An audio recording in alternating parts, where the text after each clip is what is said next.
Hello, how are you?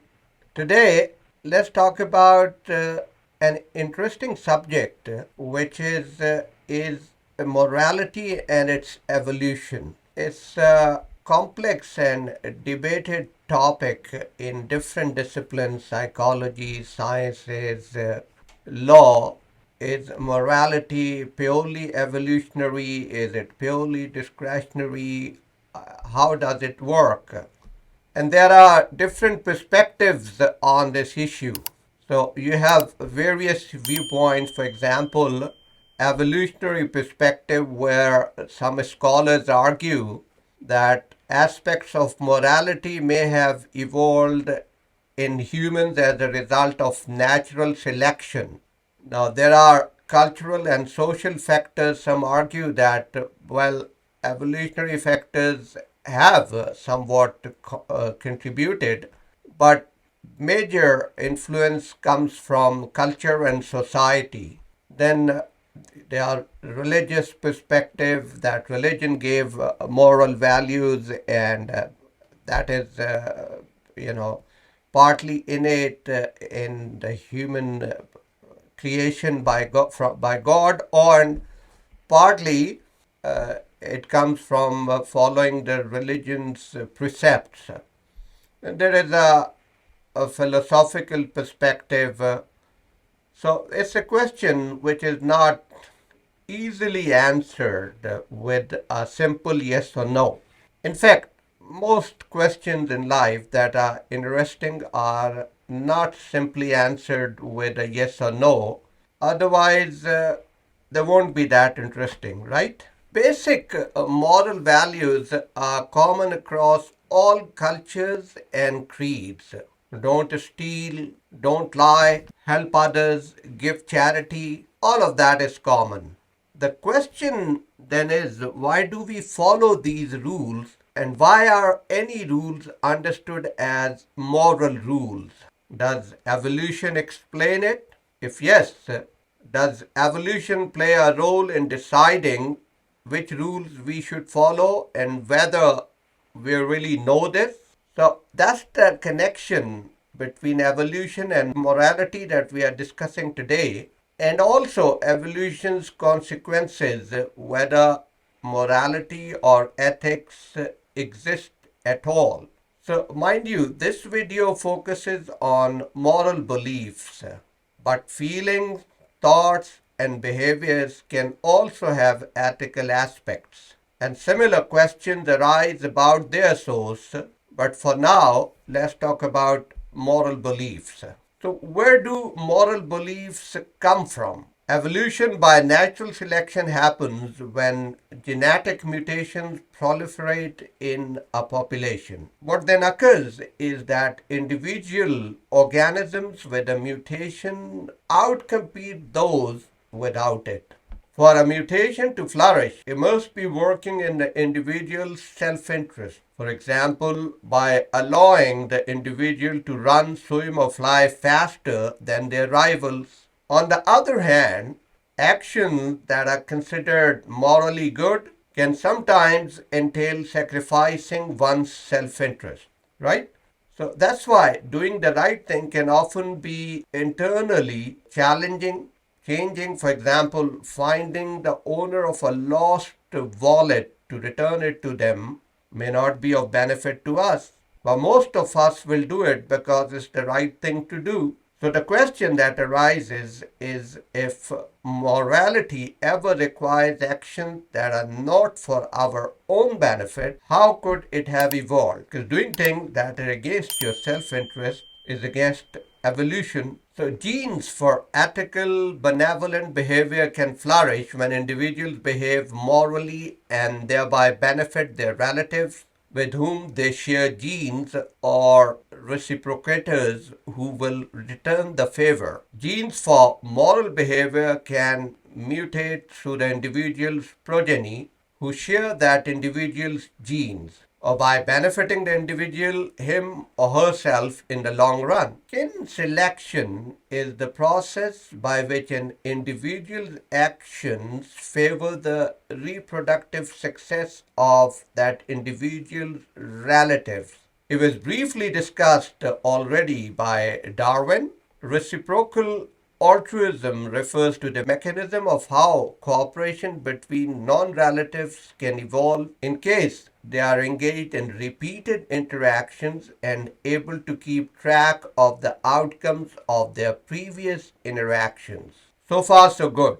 However, that still doesn't answer why moral behavior reaches beyond the circle of kin and reciprocal relationship. For example, you think stealing from anyone is wrong, not just stealing from family and friends, right? This means that for moral behavior to evolve as we understand it today, there must have been selective pressures that pushed people to disregard their own interest in favor of their group's interest. So, nobody denies that cultural, social, and personal factors play a role in individuals' moral judgments, and mere evolutionary processes don't explain everything. But the question here is whether the basic capacity to think and act morally is a product of natural selection, right? So, reasoning about what we morally ought to do might be an extension of general reasoning abilities along with emotional responses such as empathy. Our moral sense could be a byproduct of another evolved trait that did not by itself help to spread the genes of individuals who had the trait in the next generation. So, showing that morality is a byproduct would count as providing an evolutionary explanation of morality. Cultural evolution also has a role in helping moral behavior tend beyond the close circle of kin and reciprocity. The role of interdependence is also important as adherence to moral behavior is in the larger collective interest. But still, how does understanding evolution's impact help us in understanding morality? So, based on what we discussed, it is possible that our ability to understand and apply moral rules can be explained by natural selection. But the question then arises, does evolution explain which rules we should follow? So, renowned ethical theorists like Kant, Mills, and others have tried to explain why our conduct is right or wrong and what rules we should follow to determine that. But they have little to say about why we make moral judgments in the first place. So, these thinkers might accurately explain the proximate causes that guide us to make moral judgments now, but are not able to address the primal cause for why we are following moral rules in the first place. This is where evolution steps in. For example, focusing on Kant's view, we can ask why we humans are the only creatures to possess the required degree of self knowledge to properly grasp moral rules. Evolution seems to provide an important part of the answer. If you remember the character Gordon Gekko in the 1987 film Wall Street, claims greed captures the essence of the evolutionary spirit. And then he says, greed is good, greed is right. While this is just a movie, Greco's sinister character shows how deriving normative claims from evolutionary principles sometimes has had dreadful real world effects. The murder of people regarded as unfit for life, for example, in the Nazi Germany, was often motivated by the thought that the strong or fit ought to dominate the weak. And we are seeing this in some parts of the world even today. What happened in Darfur, for example, or what happened in Rwanda in 1994, and many other places. This is a gross case of the misuse of appeals to evolution in making ethical judgments or arguments. Greco's claims about what is good and right and what we should be emanate from what he thinks we naturally are. We are greedy, so we should be greedy. Let me tell you, that is nonsense. David Hume has debunked this reasoning well before this movie was made as fallacious by showing that the arguments with premises without normative terms such as should, ought, right, wrong, and so on can't validly reach a conclusion with such terms. You can't derive an ought from is. Is, but doesn't mean ought. It's a psychological fact that people tend to prefer their own groups over others. Right. But this doesn't inform us that we ought to unduly favor our own group. For example, racists or sectarians prioritize their own group, but they shouldn't. This is clearly a misuse of an evolutionary urge. Even in some of the most developed countries, you have alumni or certain universities prioritizing their own. Moral principles have evolved to inform us we don't always ought to do what is natural. That is morality. For instance, like I said, this belief has now evolved to universal acceptance that it is okay to use contraceptives even though they prevent the natural outcome of intercourse.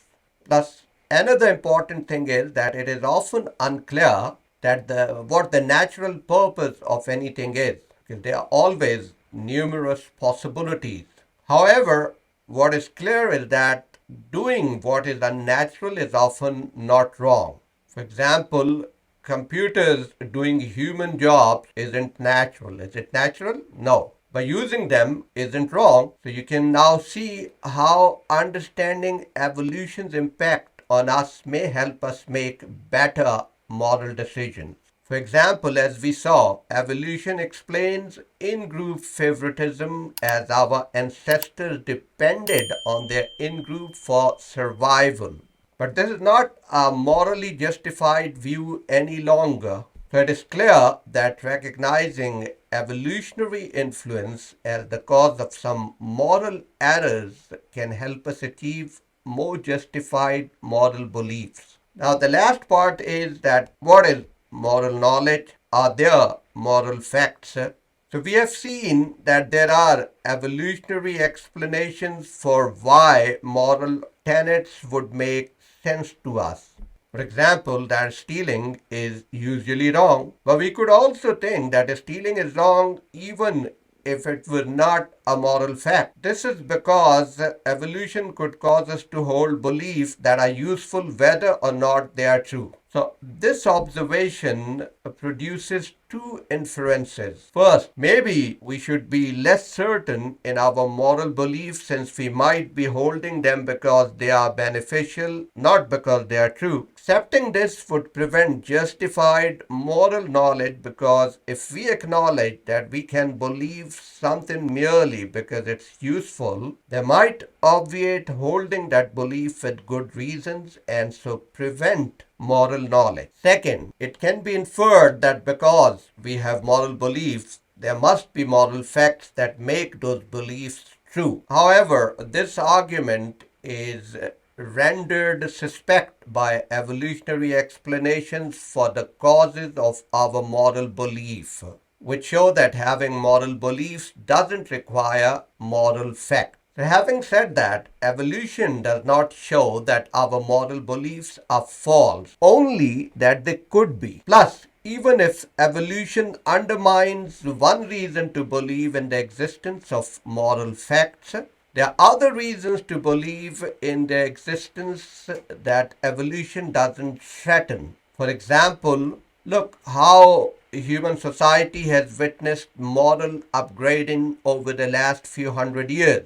We ended slavery, women were allowed to vote, and their rights are being equalized more and more. Rights of children, the concept of major or minor is a recent concept. So, this constant refinement in our moral standards is difficult to explain without acknowledging there are objective moral facts. So, to sum it up, there is a clear case for evolutionary influence on morality, and our understanding of morality benefits from understanding its evolutionary origin. But so far, so good. But we don't fully understand the exact mechanisms by which any morality evolved. So, understanding our evolutionary origins positively contributes to our moral thinking. For example, see how it has influenced our views about non human animals. So, it is likely that both evolutionary and cultural factors play a role in shaping human morality. I will invite you to continue thinking about that and to sharpen your moral compass over time and as much as possible. It's a work in progress. The world has moved quite a bit over the last 400 years, 400 years, but we are still making progress. It's still work in process. Thank you. See you next time.